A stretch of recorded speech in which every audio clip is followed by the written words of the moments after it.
السلام علیکم، یہ ہے آئینہ اور میں ہوں محمد طاہر۔ مزاحمت کا ایک لہکتا استعارہ بن کر تاریخ بن جانے والے یحییٰ سنوار نے ایک موقع پر کہا تھا کہ غزہ بہت سے منافقوں کو بے نقاب کر دے گا۔ ہمیں معلوم نہیں تھا اس جملے کی تفہیم میں کہ پاکستان کے حکمران بھی اس غزہ کے میدان میں بے نقاب ہوں گے یا ان کی منافقت بھی اسی محاذ پر بے نقاب ہوگی۔ اب دیکھیے، ابھی ڈونلڈ ٹرمپ نے اپنے 20 نکاتی فارمولے کو بے نقاب بھی نہ کیا تھا، اور اسرائیلی وزیر اعظم نیتن یاہو کے ساتھ دنیا کے طاقتور حکمران ڈونلڈ ٹرمپ نے پریس کانفرنس کا آغاز بھی نہ کیا تھا کہ پاکستان کے وزیر اعظم شہباز شریف صاحب نے ایکس ہینڈل میں اپنے پیغام کے ذریعے ڈونلڈ ٹرمپ کے منصوبے کو تائید فراہم کر دی۔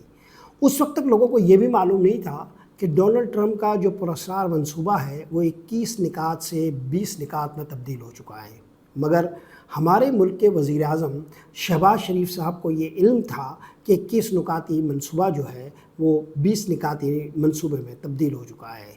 تب تک پوری دنیا ڈونلڈ ٹرمپ کے مبینہ منصوبے یا مجوزہ منصوبے کے حوالے سے 21 نکاتی منصوبے کو بیان کر رہی تھی، اس پر تبصرے کر رہی تھی، اس کا جائزہ لے رہی تھی، اندازہ لگا رہی تھی کہ اس مجوزہ منصوبے میں کیا نکات شامل ہوں گے۔ مگر پاکستان کے وزیر اعظم شہباز شریف صاحب نے اس وقت جب یہ کہا کہ یہ 20 نکاتی منصوبہ ہے تو لوگوں کو تھوڑی سی حیرانی بھی ہوئی، مگر جب وائٹ ہاؤس کی ویب سائٹ پر یہ منصوبہ سامنے آیا تو یہ 20 نکاتی منصوبہ ہی تھا۔ پاکستان نے اپنی سرگرم تائید دی تھی، مگر پاکستانی قوم کو یہاں مبارکباد دینی چاہیے کہ انہوں نے اس منصوبے کی مخالفت کی، پورے ملی شعور کے ساتھ ایک وفور میں اس منصوبے کی جزیات تک کو مسترد کر دیا۔ پاکستان کی حکومت اور وزارت خارجہ کے بابوؤں نے اتنی زحمت بھی گوارا نہیں کی کہ وہ حماس کے رد عمل کا انتظار کرتے۔ اگلے روز اسحاق ڈار صاحب نے ابتدائی تنقید کے آگے ایک بند باندھنے کی کوشش کی۔ پاکستان کے وزیر خارجہ اور نائب وزارت عظمیٰ کا منصب سنبھالنے والے اسحاق ڈار صاحب نے جب پریس کانفرنس کی تو انہوں نے کافی للکاریں مارنے کی کوشش کی، للکارتے ہوئے اور غصے سے پاکستان کے اندر جو مخالفت ہو رہی تھی اس تنقید کو ایک طرف کرنے کی کوشش کی۔ اس دوران جو ہمارا ایک روایتی طریقہ ہے اور ہماری ریاست جس طرح کے روایتی اسالیب سے سامنے آتی ہے، اسی طرح کچھ پریس کانفرنسیں شروع ہوئی، سوشل میڈیا میں کچھ حرکتیں ہوئی، اور حافظ طاہر اشرفی ایسی مخلوق جو عام طور پر سفارت خانوں سے نکلتے ہوئے لہکتے بہکتے ہوئے یہ کہا کرتے ہیں کہ اس کا سبب اور محرک پان تھا، وہ پان کھا کر لہک بہک گئے تھے، وہ آئے اور اچانک عالم اسلام کا جوش و خروش ان کے چہرے پر سمایا، اور جو سرخی ان کے چہرے پر دوڑ رہی تھی کہ جیسے حماس اور غزہ اور جو غزہ کے مظلوم اور مقہول لوگ ہیں، جو اسرائیل کے ظلم و ستم کا شکار ہے، اس کا درد تو گویا صرف انہی کے سینے میں ہے، اور وہ جس طرح کہہ رہے تھے کہ آخر اس منصوبے کی مخالفت کرنے والے کیا چاہتے ہیں، اور پھر اچانک مسلم امہ کی غیرت ان کے اندر دکھائی دی، ان کی پیشانی سے جھلک رہی تھی، اور وہ غصے میں پاکستانی قوم کو یہ کہہ رہے تھے کہ آخر وہ کیوں مخالفت کر رہے ہیں۔ خود اسحاق ڈار صاحب نے اپنی پریس کانفرنس میں کہا کہ اس طرح دنیا پہ کیا پیغام جائے گا، اور 8 ممالک اس کی حمایت کر رہے ہیں، یعنی 8 مسلم ممالک حمایت کر رہے ہیں۔ گویا سب سے بڑی دلیل غزہ کی مزاحمت کو نکارتے ہوئے، اور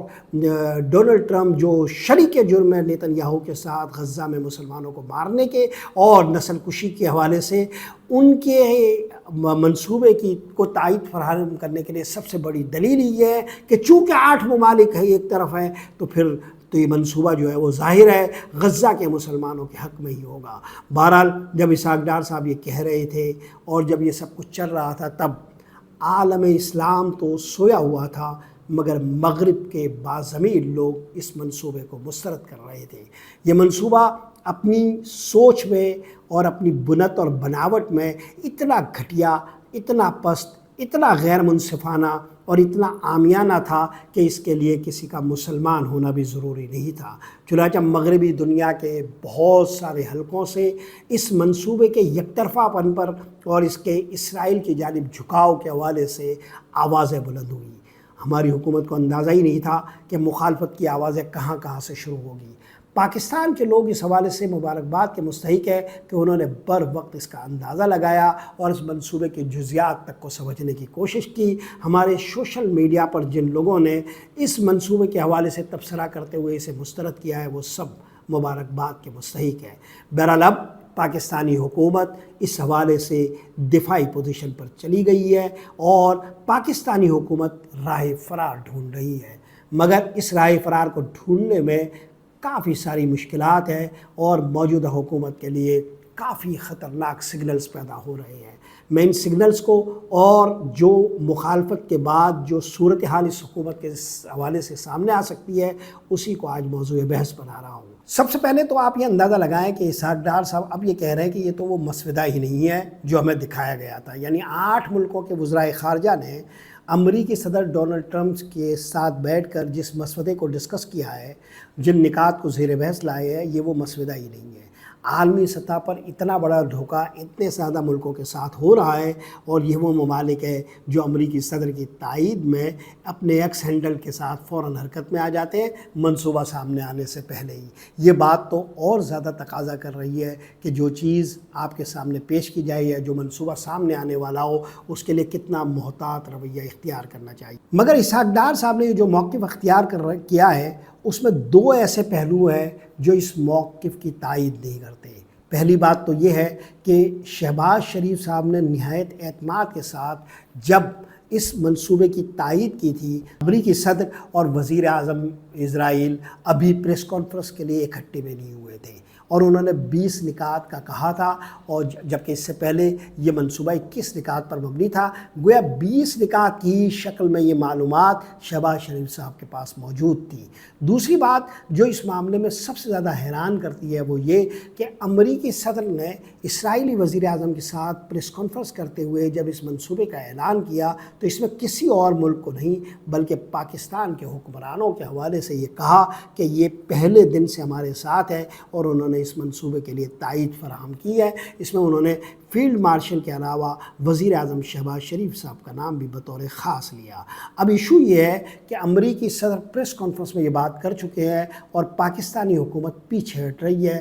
تو اس کے جو اثرات ہیں وہ صرف یہاں نہیں ہے، امریکہ میں بھی اس پر گفتگو شروع ہو گئی ہے اور امریکی ذرائع ابلاغ جب اس حوالے سے سوال اٹھائیں گے ڈونلڈ ٹرمپ کے سامنے تو اب دیکھنا ہوگا کہ ڈونلڈ ٹرمپ کا رد عمل کیا ہے۔ وہ جو انتہائی انپریڈکٹیبل آدمی کہلائی جاتے ہیں، وہ جن کی دوستیوں اور دشمنیوں کے حوالے سے جو تاثرات ہے وہ انتہائی ٹرانزیکشنل ہے، اور وہ جو ذرا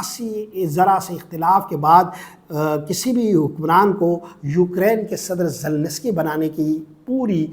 جرات رکھتے ہیں۔ ایسے مناظر بہت کم دیکھے جاتے ہیں کہ کوئی ملک کا حکمران دوسرے ملک کے حکمران کو ذرائع ابلاغ کے سامنے بٹھا کر رسوا کر رہا ہو، جیسا کہ زلنسکی کے ساتھ ہوا۔ تو اس نفسیات میں عام طور پر جو پوری دنیا میں ایک چھوی بنی ہے وہ یہ بنی ہے کہ ڈونلڈ ٹرمپ کو سامنے انکار نہیں کیا جا سکتا۔ خود انڈیا کے ساتھ جو سلوک ڈونلڈ ٹرمپ کر رہے ہیں، نریندر مودی کے ساتھ جو سلوک کر رہے ہیں، اس کا سبب بھی وہی کیفیت ہے۔ اب پاکستانی حکومت اس مرحلے پر پاکستان کے اندرونی دباؤ کی وجہ سے جو پیچھے ہٹنے پر مجبور ہوئی ہے، اس کے بعد امریکہ کے ساتھ جس کے ڈونلڈ ٹرمپ کے حوالے سے جو ایک نکتہ یہ بھی کہا جاتا ہے کہ وہ انتہائی ٹرانزیکشنل قسم کی پرسنالٹی ہے، جو سودا ہوتا ہے اسی سودے کے حوالے سے ان کی نفسیات سامنے آتی ہے۔ تو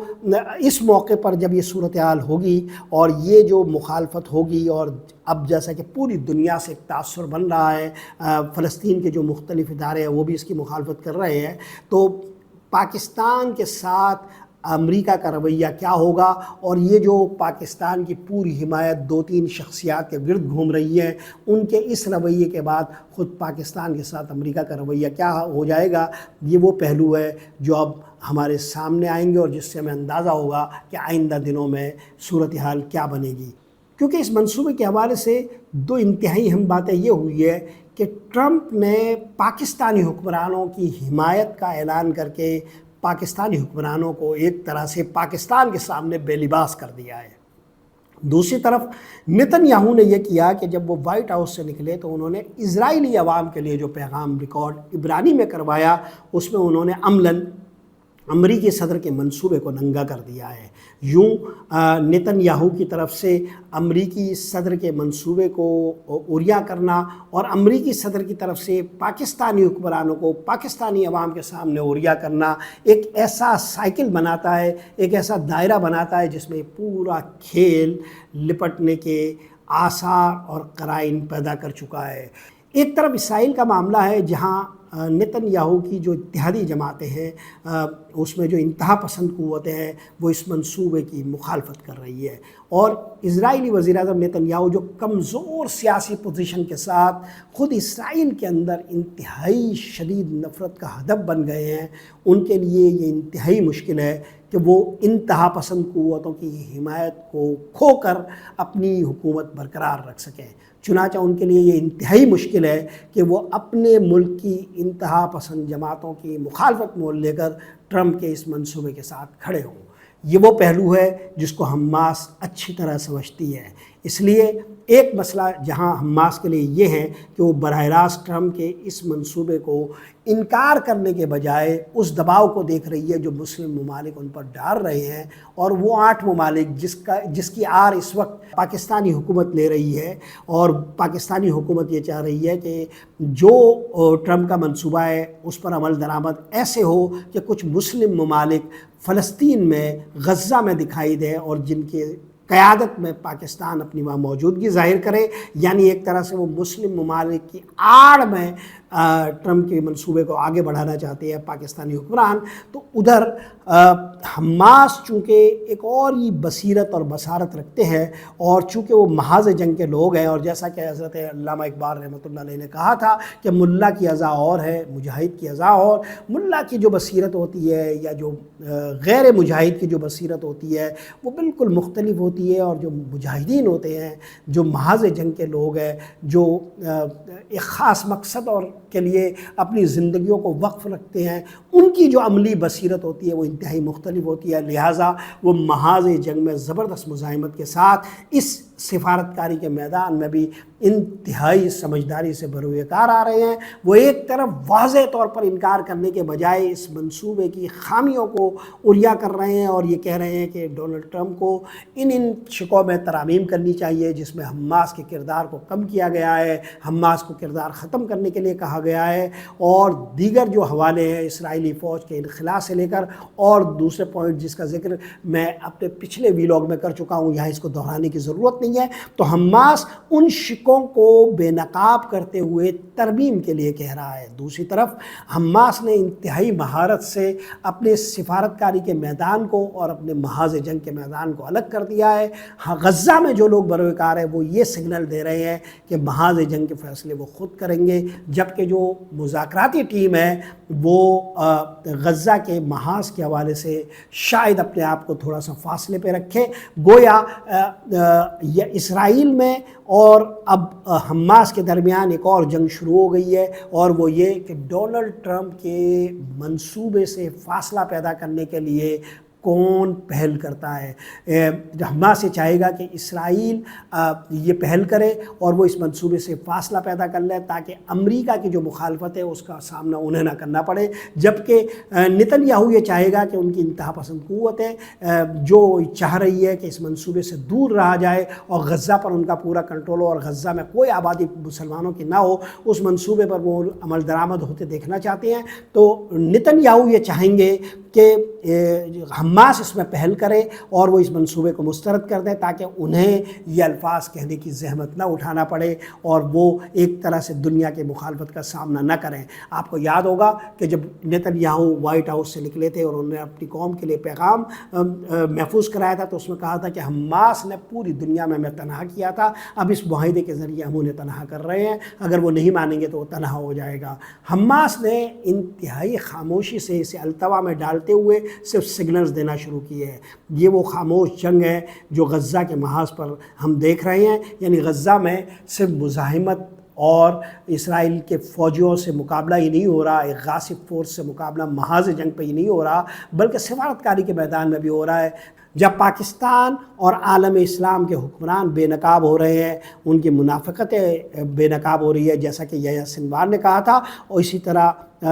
وہاں پر امریکہ کے خلاف اور اسرائیل کے خلاف بھی نہایت مہارت سے قدم اٹھائے جا رہے ہیں۔ دیکھنا یہ ہے کہ حماس مار کا کیسے سر کرتا ہے، اور دیکھنا یہ ہے کہ اسرائیل اس کھیل میں کیسے بے نقاب ہوتا ہے۔ یہ بھی دیکھنا ہے کہ ڈونلڈ ٹرمپ کا 20 نکاتی منصوبہ بالآخر کا عمل درآمد کے قابل رہ جاتا ہے یا نہیں، اور اس کی جو مخالفت دنیا بھر میں شروع ہوئی ہے، اس کے بعد ڈونلڈ ٹرمپ کی سیاسی جو پوزیشن ہے وہ کیا ہوتی ہے۔ امریکہ کے اندر بھی ڈونلڈ ٹرمپ کو انتہائی مخالفت کا سامنا ہے۔ یہ سارے وہ پہلو ہیں جو اگلے چند دنوں میں بے نقاب ہو جائیں گے، مگر اس پورے کھیل کا ایک دلچسپ نقطہ پاکستانی سیاست کے حوالے سے ہے، اور اس نقطے یہ وہ آخری نقطہ ہے جو میں آپ کے سامنے رکھنا چاہتا ہوں، وہ یہ کہ پاکستان کے اندر جو موجودہ غیر نمائندہ رجیم ہے، وہ اب تک سارے معاملات میں جو چال ڈھال اور آڑ کے طور پر عمران خان کا نام استعمال کرتی تھی، اور ہر معاملے میں طاقت کے ذریعے ایک گرفت اپنی بنا لیتی تھی، انہیں اس محاذ پر پسپائی کا سامنا کرنا پڑا ہے۔ اور اس کا سبب یہ ہے کہ یہ سارا کھیل غیر عمرانی ہے، یعنی عمران خان کا اس میں کوئی کردار نہیں ہے۔ پاکستانی قوم جو عمران خان کے حوالے سے یا رد عمران کے حوالے سے ایک خاص قسم کی نفسیات میں مبتلا ہو کر اس رجیم کے حوالے سے جو چند ایک قوتیں تھیں، وہ اگر کوئی اپنی حمایت فراہم کر رہی تھی تو انہیں اس محاذ پر یہ دن دیکھنے پڑ رہے ہیں کہ یہ حکومت اب اتنی جری ہو گئی ہے کہ مختلف قسم کے جو ملی مسائل ہے اور امت مسلمہ کے جو مسائل ہے، اس میں بھی ننگے پن کے ساتھ وہ ڈونلڈ ٹرمپ کی حمایت کرنے پر آمادہ ہو گئی ہے، اور انہیں پاکستان کے اندر کسی کا کوئی خوف نہیں رہا، رد عمل کا کوئی خوف نہیں رہا، اور وہ یہ سمجھ رہے ہیں کہ جس طرح عمران کے فنومینا پر قابو پانے کے لیے انہیں ایک آزادی مل گئی تھی، ہر محاذ پر وہ یہاں بھی انہیں میسر ہوگی۔ لیکن اب انہیں یہ اندازہ ہو رہا ہے کہ یہاں یہ جو مخالفت ہو رہی ہے اس میں وہ چال ڈھال اور آڑ نہیں لی جا سکتی۔